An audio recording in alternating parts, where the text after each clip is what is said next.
जब ये 12 वर्ष के हुए तो इनके पिताजी ने वहाँ के टाउन स्कूल में इनका एडमिशन करा दिया। वहाँ पर शिक्षा दीक्षा के बाद जब ये 16 साल के हुए तो उस टाउन का सबसे माना जाना स्कूल प्रीस स्कूल था, जहाँ पर और उन्होंने निश्चय किया कि हम अपने बच्चे को स्कूल से निकाल कर दूसरे स्कूल में दाखिला कराएंगे।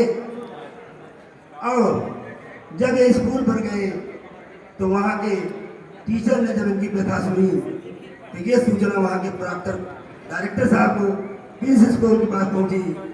अब चूंकि प्रीस स्कूल के डायरेक्टर थे मुलर साहब जब ये बात सुने तो इनके पिता को बुलाए और डॉक्टर हनुमान जी से बहुत प्रभावित होकर उन्होंने आदेश दिया कि आज के बाद इनकी सारी फीस माफ कर दी जाए। वहां पर शिक्षा दीक्षा के बाद जब ये 20 साल के हुए तो 20 साल होने के बाद ये हायर एजुकेशन के लिए लिपस्टिक गए, लिपस्टिक से बना और वहां पर इन्होंने मेडिकल के लिए गए। 1775 में एमडी की पढ़ाई पूरी की। उसके बाद 1780 में इन्होंने प्रैक्टिस करना शुरू किया। 1782 में इन्होंने 17 नवंबर 1782 में पहली शादी कुचलर साहब के इष्ट डॉक्टर जोहना लियो पांडे के साथ किया। काफी समय बीत गया।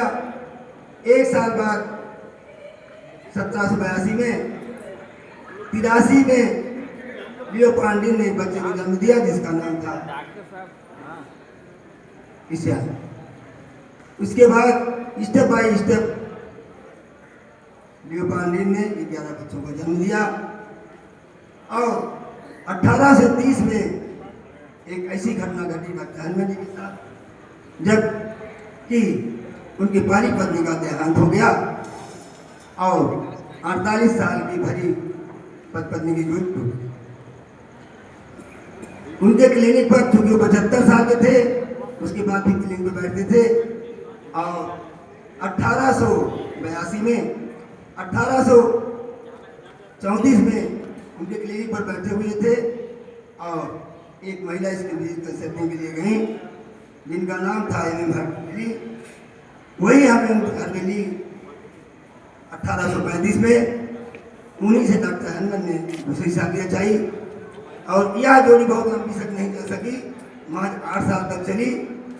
और डॉक्टर हनुमान जी का 2 जुलाई 1843 में पेरिस की धरती पर सुबह 5 बजे इंतकाल हो गया।